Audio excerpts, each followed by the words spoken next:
ओम शांति। 4 दिसंबर 2024। आज का ईश्वरीय महावाक्य है, मीठे बच्चे, सारा मदार याद पर है। याद से ही तुम मीठे बन जाएंगे। इस याद में ही माया की युद्ध चलती है। प्रश्न है आज का, इस ड्रामा में कौन सा राज बहुत विचार करने योग्य है जिसे तुम बच्चे ही जानते हो? उत्तर है, तुम जानते हो कि ड्रामा में एक पार्ट 2 बार बज ना सके। सारी दुनिया में जो भी पार्ट बजता है वह 1-2 से नया। तुम विचार करते हो कि सतयुग से लेकर अब तक कैसे दिन बदल जाते हैं, सारी एक्टिविटी बदल जाती है। आत्मा में 5000 वर्ष की एक्टिविटी का रिकॉर्ड भरा हुआ है जो कभी बदल नहीं सकता। यह छोटी सी बात तुम बच्चों के सिवाय और किसी की बुद्धि में नहीं आ सकती। ओम शांति। रूहानी बाप रूहानी बच्चों से पूछते हैं, मीठे मीठे बच्चे, तुम अपना भविष्य का पुरुषोत्तम मुख, पुरुषोत्तम चोला देखते हो? यह पुरुषोत्तम संगम युग है ना? तुम फील करते हो कि हम फिर नई दुनिया सतयुग में इनकी वंशावली में जाएंगे, जिसको सुखधाम कहा जाता है। वहाँ के लिए ही तुम अभी पुरुषोत्तम बन रहे हो। बैठे बैठे यह विचार आना चाहिए। स्टूडेंट जब पढ़ते हैं तो उनकी बुद्धि में यह ज़रूर रहता है, कल हम यह बनेंगे। वैसे तुम भी जब यहाँ बैठते हो तो भी जानते हो कि हम विष्णु की डिनायस्टी में जाएंगे। तुम्हारी बुद्धि अब अलौकिक है और किसी मनुष्य की बुद्धि में यह बातें रमन नहीं करती होंगी। यह कोई कॉमन सत्संग नहीं है। यहाँ बैठे हो, समझते हो, सत बाबा जिसको शिव कहते हैं, हम उनके संग में बैठे हैं। शिव बाबा ही रचयिता है, वही इस रचना के आदि मध्य अंत को जानते हैं, वही यह नॉलेज देते हैं, जैसे कल की बात सुनाते हैं। यहाँ बैठे हो, यह तो याद होगा ना, हम आए हैं रिजुवनेट होने, अर्थात यह शरीर बदल दैवी शरीर लेने। आत्मा कहती है हमारा यह तमो प्रधान पुराना शरीर है, इसको बदलकर ऐसा शरीर लेना है। कितनी सहज एम ऑब्जेक्ट है। पढ़ाने वाला टीचर ज़रूर पढ़ने वाले स्टूडेंट से होशियार होगा ना? पढ़ाते हैं, अच्छे कर्म भी सिखलाते हैं। अभी तुम समझते हो हमको ऊंचे से ऊंच भगवान पढ़ाते हैं तो ज़रूर देवी देवता ही बनाएंगे। यह पढ़ाई है ही नई दुनिया के लिए और किसी को नई दुनिया का ज़रा भी पता नहीं है। यह लक्ष्मी नारायण नई दुनिया के मालिक थे। देवी देवताएं भी तो नंबरवार होंगे ना। सब एक जैसे तो हो भी ना सके क्योंकि राजधानी है ना। यह ख्यालात तुम्हारे चलते रहने चाहिए। हम आत्मा अभी पतित से पावन बनने के लिए पावन बाप को याद करते हैं। आत्मा याद करती है अपने स्वीट बाप को। बाप खुद कहते हैं तुम मुझे याद करेंगे तो पावन सतो प्रधान बन जाएंगे। सारा मदार याद की यात्रा पर है। बाप ज़रूर पूछेंगे, बच्चे मुझे कितना समय याद करते हो? याद की यात्रा में ही माया की युद्ध चलती है। तुम युद्ध भी समझते हो। यह यात्रा नहीं परंतु जैसे कि लड़ाई है। इसमें ही बहुत खबरदार रहना है। नॉलेज में माया के तूफान आदि की बात नहीं। बच्चे कहते भी हैं, बाबा हम आपको याद करते हैं, परंतु माया का एक ही तूफान नीचे गिरा देता है। नंबर 1 तूफान है देह अभिमान का, फिर है काम क्रोध लोभ मोह का। बच्चे कहते हैं, बाबा हम बहुत कोशिश करते हैं याद में रहने की, कोई विघ्न ना आए, परंतु फिर भी माया आ जाते हैं। आज क्रोध का, कभी लोभ का तूफान आया। बाबा आज हमारी अवस्था बहुत अच्छी रही, कोई भी तूफान सारा दिन नहीं आया, बड़ी खुशी रही। बाप को बड़े प्यार से याद किया, स्नेह के आंसू भी आते रहे। बाप की याद में ही बहुत मीठे बन जाएंगे। यह भी समझते हैं हम माया से हार खाते खाते कहाँ तक आकर पहुँचे हैं। यह कोई समझते थोड़े ही हैं। मनुष्य तो लाखों वर्ष कह देते हैं या परंपरा कह देते हैं। तुम कहेंगे हम फिर से अभी मनुष्य से देवता बन रहे हैं। यह नॉलेज बाप ही आकर देते हैं। विचित्र बाप ही विचित्र नॉलेज देते हैं। विचित्र निराकार को कहा जाता है। निराकार कैसे यह नॉलेज देते हैं? बाप खुद समझाते हैं। मैं कैसे इस तन में आता हूँ, फिर भी मनुष्य मूंझते हैं, क्या एक इसी तन में आएगा? परंतु ड्रामा में यही तन निमित्त बनता है, ज़रा भी चेंज हो नहीं सकती। यह बातें तुम ही समझकर और दूसरों को समझाते हो। आत्मा ही पढ़ती है, आत्मा ही सीखती सिखलाती है। आत्मा मोस्ट वैल्यूएबल है। आत्मा अविनाशी है, सिर्फ शरीर खत्म होता है। हम आत्माएं अपने परमपिता परमात्मा से रचता और रचना के आदि मध्य अंत के 84 जन्मों की नॉलेज ले रहे हैं। नॉलेज कौन लेते हैं? हम आत्मा। तुम आत्मा ने ही नॉलेज फुल बाप से मूल वतन सूक्ष्म वतन को जाना है। मनुष्य को पता ही नहीं है कि हमें अपने को आत्मा समझना है। मनुष्य तो अपने को शरीर समझ उल्टे लटक पड़े हैं। गायन है, आत्मा सतचित आनंद स्वरूप है। परमात्मा की सबसे जास्ती महिमा है। एक बाप की कितनी महिमा है, वही दुख हरता सुख करता है। मच्छर आदि की तो इतनी महिमा नहीं करेंगे कि वह दुख हरता सुख करता ज्ञान का सागर है। नहीं, यह है बाप की महिमा।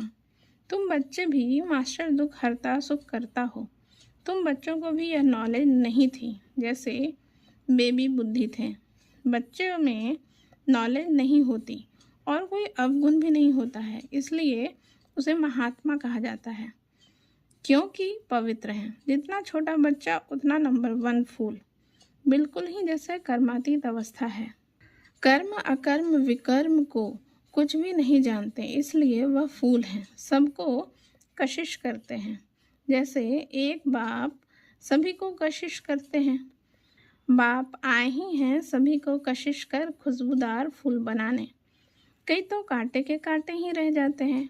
5 विकारों के वशीभूत होने वाले को कांटा कहा जाता है। नंबर 1 कांटा है देह अभिमान का, जिससे और कांटों का जन्म होता है। कांटों का जंगल बहुत दुख देता है। किस्म किस्म के कांटे जंगल में होते हैं ना, इसलिए इसको दुखधाम कहा जाता है।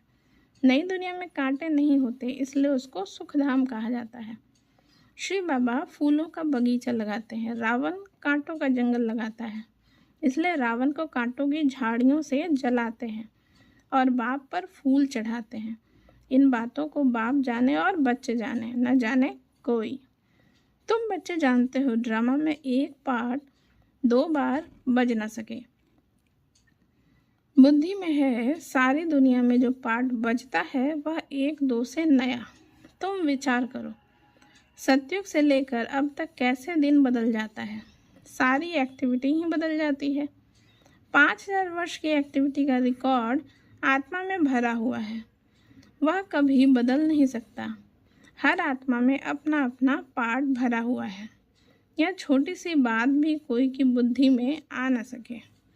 इस ड्रामा के पास प्रेजेंट और फ्यूचर को तुम जानते हो। यह स्कूल है ना। पवित्र बन बाप को याद करने की पढ़ाई ही बाप पढ़ाते हैं।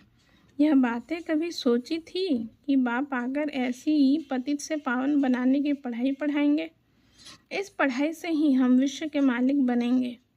भक्ति मार्ग के पुस्तक ही अलग हैं, उसको कभी पढ़ाई नहीं कहा जाता है। ज्ञान के बिना सद्गति हो भी कैसे?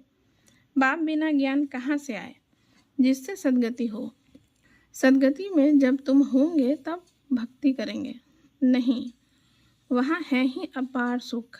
फिर भक्ति किस लिए करें? यह ज्ञान अभी ही तुम्हें मिलता है। सारा ज्ञान आत्मा में रहता है। आत्मा का कोई धर्म नहीं होता।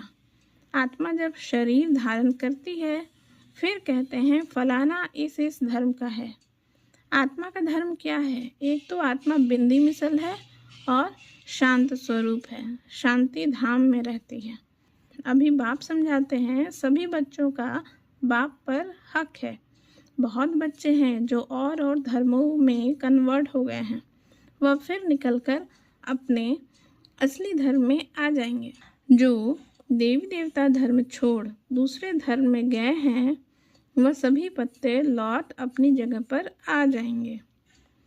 तुम्हें पहले पहले तो बाप का परिचय देना है। इन बातों में ही सब मूंझे हुए हैं। तुम बच्चे समझते हो अभी हमें कौन पढ़ाते हैं? बेहद का बाप। श्री कृष्ण तो देहधारी है। इनको यानी ब्रह्मा बाप को भी दादा कहेंगे। तुम सब भाई भाई हो ना। फिर है मर्तबे के ऊपर, भाई का शरीर कैसा है, बहन का शरीर कैसा है। आत्मा तो एक छोटा सितारा है। इतनी सारी नॉलेज एक छोटे से सितारे में है। सितारा शरीर के बगैर बात भी नहीं कर सकता। सितारों को पाठ बजाने के लिए इतने ढेर ऑर्गन्स मिले हुए हैं। तुम सितारों की दुनिया ही अलग है। आत्मा यहाँ आकर फिर शरीर धारण करती है। शरीर छोटा बड़ा होता है। आत्मा ही अपने बाप को याद करती है, वह भी जब तक शरीर में है। घर में आत्मा बाप को याद करेगी नहीं। वहाँ कुछ भी मालूम नहीं पड़ता हम कहाँ हैं। आत्मा और परमात्मा दोनों जब शरीर में है तब आत्माओं और परमात्मा का मेला कहा जाता है। गायन भी है, आत्मा और परमात्मा अलग रहे बहुकाल। कितना समय अलग रहे? याद आता है कितना समय अलग रहे? सेकंड सेकंड पास होते 5000 वर्ष बीत गए। फिर 1 नंबर से शुरू करना है। एक्यूरेट हिसाब है। अभी तुमसे कोई पूछे इसने कब जन्म लिया था तो तुम एक्यूरेट बता सकते हो। श्री कृष्ण ही पहले नंबर में जन्म लेता है। शिव का तो कुछ भी मिनट सेकंड नहीं निकाल सकते। श्री कृष्ण के लिए तिथि तारीख मिनट सेकंड निकाल सकते हो। मनुष्यों की घड़ी में फ़र्क पड़ सकता है। शिव बाबा के अवतरण में तो बिल्कुल फ़र्क नहीं पड़ सकता। पता ही नहीं पड़ता कब आया। ऐसे भी नहीं साक्षात्कार हुआ तब आया, नहीं। अंदाज लगा सकते हैं, मिनट सेकंड का हिसाब नहीं बता सकते हैं। उनका अवतरण भी अलौकिक है। वह आते ही हैं बेहद की रात के समय। बाकी और भी जो अवतरण आदि होते हैं उनका पता पड़ता है। आत्मा शरीर में प्रवेश करती है, छोटा चोला पहनती है, फिर धीरे धीरे बड़ा होता है। शरीर के साथ आत्मा बाहर आती है। इन सभी बातों को विचार सागर मंथन कर फिर औरों को समझाना होता है। कितने ढेर मनुष्य हैं, एक न मिले दूसरे से। कितना बड़ा मांडवा है, जैसे बड़ा हॉल है जिसमें बेहद का नाटक चलता है। तुम बच्चे यहाँ आते हो नरस नारायण बनने के लिए। बाप जो नई सृष्टि रचते हैं उसमें ऊंच पद लेने के लिए। बाकी यह जो पुरानी दुनिया है वह तो विनाश होनी है। बाबा द्वारा नई दुनिया की स्थापना हो रही है। बाबा को फिर पालना भी करनी है ज़रूर। जब यह शरीर छोड़े तब फिर सत्युग में नया शरीर लेकर पालना करे। उसके पहले इस पुरानी दुनिया का विनाश भी होना है। भंभोर को आग लगेगी। पीछे यह भारत ही रहेगा, बाकी तो खलास हो जाएंगे। भारत में भी थोड़े बचेंगे। तुम अब मेहनत कर रहे हो कि विनाश के बाद फिर सजाएं ना खाएं। अगर विकर्म विनाश नहीं होंगे तो सजाएं भी खाएंगे और पद भी नहीं मिलेगा। तुमसे जब कोई पूछते हैं तुम किसके पास जाते हो तो बोलो शिव बाबा के पास, जो ब्रह्मा के तन में आया हुआ है। यह ब्रह्मा कोई शिव नहीं है। जितना बाप को जानेंगे तो बाप के साथ प्यार भी रहेगा। बाबा कहते हैं बच्चे तुम और कोई को प्यार नहीं करो, और संग प्यार तोड़ एक संग जोड़ो। जैसे आशिक माशुक होते हैं ना, यह भी ऐसे है। 108 सच्चे आशिक बनते हैं, उसमें भी 8 सच्चे सच्चे बनते हैं। 8 की भी माला होती है ना, 9 रत्न गाए हुए हैं, 8 दाने, 9वां बाबा। मुख्य है 8 देवताएं, फिर 16,108 शहजादे शहजादियों का कुटुंब बनता है। त्रेता अंत तक। बाबा तो हथेली पर बहिस दिखलाते हैं। तुम बच्चों को नशा है कि हम तो सृष्टि के मालिक बनते हैं। बाबा से ऐसा सौदा करना है। कहते हैं कोई बिरला व्यापारी यह सौदा करे। ऐसे कोई व्यापारी थोड़े ही हैं। तो बच्चे ऐसे उमंग में रहो। हम जाते हैं बाबा के पास। ऊपर वाला बाबा, दुनिया को मालूम नहीं है, वो कहेंगे कि वह तो अंत में आता है। अब वही कलयुग का अंत है, वही गीता महाभारत का समय है, वही यादव जो मुसल निकाल रहे हैं, वही कौरवों का राज्य और वही तुम पांडव खड़े हो। तुम बच्चे अभी घर बैठे अपनी कमाई कर रहे हो। भगवान घर बैठे आया हुआ है, इसलिए बाबा कहते हैं कि अपनी कमाई कर लो। यही हीरे जैसा जन्म अमोलक काया हुआ है। अब इसको कौड़ी बदले खोना नहीं है। अब तुम इस सारी दुनिया को राम राज्य बनाते हो। तुमको शिव से शक्ति मिल रही है। बाकी आजकल कईयों की अकाले मृत्यु भी हो जाती है।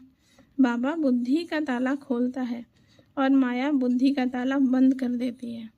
अब तुम माताओं को ही ज्ञान का कलश मिला हुआ है।